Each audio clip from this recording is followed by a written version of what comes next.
লক্ষ্মীপুর টাউনে একটি বিল্ডিংয়ের উপরে একটি কবুতরের বাসা ছিল। সেই কবুতরের বাসায় ৩টি ডিম ছিল। একদিন যখন কবুতরটা খাবার খুঁজতে চলে গেছিল, তখন কাউয়া মামা ওখান দিয়ে যাচ্ছিল আর দিনগুলো দেখেছিল। কাউয়া মামা দিনগুলো দেখে লোভ সামলাতে পারেনি, তাই ধীরে ধীরে দিনগুলো খেয়ে ফেলল। খেয়ে চলে গেল।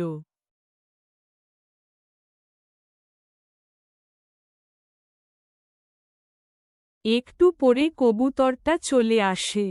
এসে দেখে তার একটাও ডিমও ছিল না তার বাসায়। সেদিন না দেখে কান্দিতে লাগল।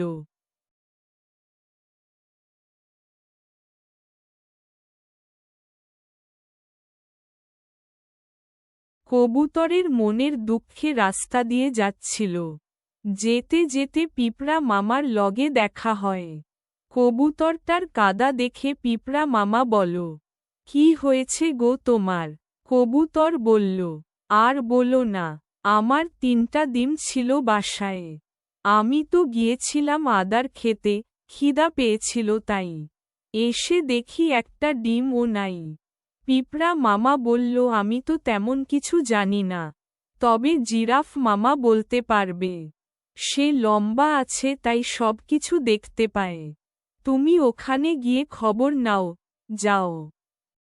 তখন কবুতরটা জিরাফ মামার কাছে যাওয়ার জন্য আরাম ভোগ করল। গিয়ে দেখে জিরাফ মামা জঙ্গলে ঘাস খেয়েছিল। তখন কবুতরটার কান্না শুনে জিরাফ মামা বলল, "কি হয়েছে গো তোমার? তুমি কাঁদছ কেন?" তখন কবুতরটা কেঁদে কেঁদে বলল, "মামা আর কি বলবো, মনে বহুত কষ্ট। আমি গিয়েছিলাম খাদ্য জোগাড় করতে। এসে দেখি একটা ডিমও নাই আমার বাসায়। তুমি কি দেখেছ আমার ডিমগুলো কি হয়েছে? আমি তো ঠিক কইতে পারবো না, কিন্তু একটি কাউয়া দেখেছিলাম ওখানে। আমার তো মনে হয় কাউয়া তোমার ডিমগুলো খেয়েছে। তুমি গিয়ে ওকে জিজ্ঞেস করো।" তখন কবুতরটা কাউয়ার কাছে চলে যায়। গিয়ে বলে, "কাউয়া, তুমি আমার ডিমগুলো খেয়েছ কেন? আমি তোমার কি ক্ষতি করেছি? তুমি যে আমার ডিমগুলো খেয়ে ফেললে?" কাউয়া বলল, "তুমি কি দেখেছ আমি খাচ্ছি বলে? না দেখে এমনি বলবা না। যাও, চলে যাও তুমি।" এই বলে কাউয়া মামা তার গাছে চলে যায়।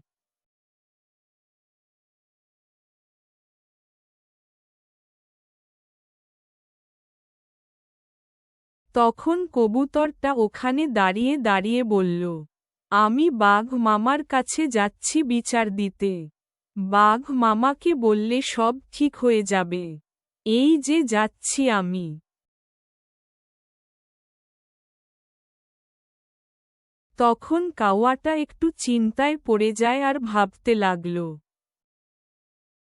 কবুতরটা ঘুমানোর খাচ্ছে চলে যায়। গিয়ে কেঁদে কেঁদে এগুলো সব কথা বলে দিল।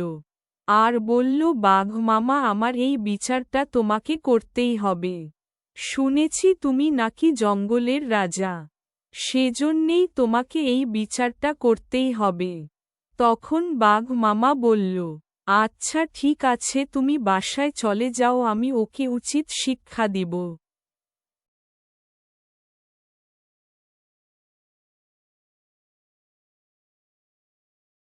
তারপরে বাঘ মামা কোন দেরি না করে কাউয়ার ওখানে চলে যায়। গিয়া কাউকে বলে, "কাউয়া, তুই সত্যি কথা বল, কবুতরের ডিমগুলো খাচ্ছিস না নাই?" কাউয়া এই কথা শুনে কেঁপে কেঁপে বলতে লাগল, "না, আমি খাইনি, আমি দিনগুলো দেখেছি, খালি আমি খাইনি।" তখন বাঘ মামা রাগিয়ে বলল, "সত্যি করে বল, না হলে কিন্তু মেরে ফেলব।" তখন বলল, "আমি খেয়েছি।" তারপর বাঘ মামা বলল, ১৯ তারিখে তুই ফাঁসির ঘাটে আসবি, ওখানে তোর বিচার করব।"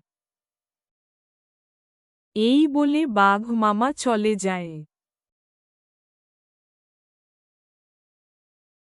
তারপর কাউয়া ভয় খেয়ে ১৯ তারিখে ভোরেই ফাঁসি ঘাটে উপস্থিত হয়। আর ওখানে কবুতর ও বাঘ মামাও ছিল। তখন বাঘ মামা কবুতরটাকে বলল, তুমি ওকে কি শাস্তি দিতে চাও? কবুতর বলল, ওকে ফাঁসি দিতে হবে।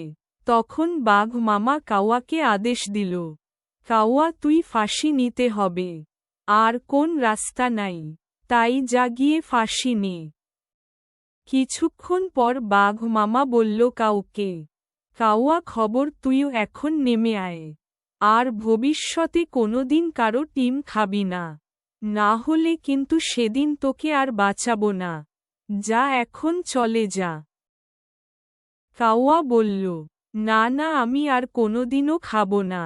আমার সামনে পড়ে থাকলেও আমি আর ডিম খাবো না। আমাকে ছেড়ে দেওয়ার জন্য ধন্যবাদ।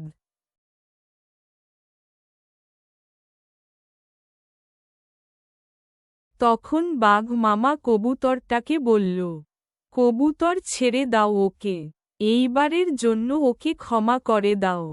ও বহুত ভয় পেয়েছে, আর কোনোদিনও ও কারো দিন খাবো না। এই বলে বাঘ মামা চলে গেল।